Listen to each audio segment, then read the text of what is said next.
చాలా ఘనంగా జరిగినాయి. ఇక్కడ నుంచి కూడా ప్రజలందరూ కూడా ఇక్కడ ఆడవాళ్ళు ఇంకా టౌన్కి సంబంధించిన వాళ్ళు అందరూ కూడా బోనం ఎత్తడం జరిగింది. మరి అమ్మవారి దయ వల్ల మొత్తం తొర్రూరు ప్రజలందరూ కూడా ఆయుర ఆరోగ్యాలతోటి సుఖ సంతోషాలతోటి నిండు నూరేళ్ళు మంచిగా ఉంటారని కోరుకుంటున్నాను. ఇక్కడ అమ్మవారి దయ వల్ల అట్లనే మంచిగా డెవలప్మెంట్ చేసే శక్తిని కూడా అమ్మవారు నాకు కల్పించాలని అమ్మవారిని కోరుకుంటున్నాను.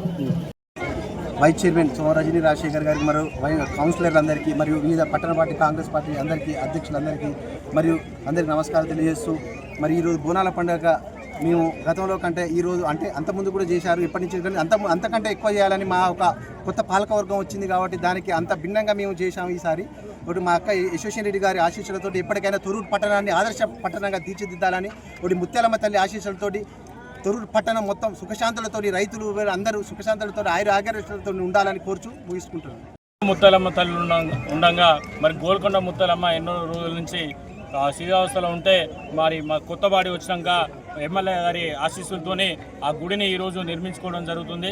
మరి ప్రజలు కూడా బోనాలు ఎత్తుకొని ఎవరు ఇబ్బంది పడకుండా ప్రజలు కూడా ఇబ్బంది పడొద్దని చెప్పి కూడా ఈరోజు మున్సిపాలిటీ నుంచి మరి 10 ఆటోలు పెట్టి ఎవరికి ప్రజలకు ఇబ్బంది కలగకుండా దేవుణ్ణి వచ్చి దర్శనం చేసుకోవాలని చెప్పి మేము అందరం కలిసికట్టుగా చైర్మన్ మేము అందరం కలిసి చేసినాము.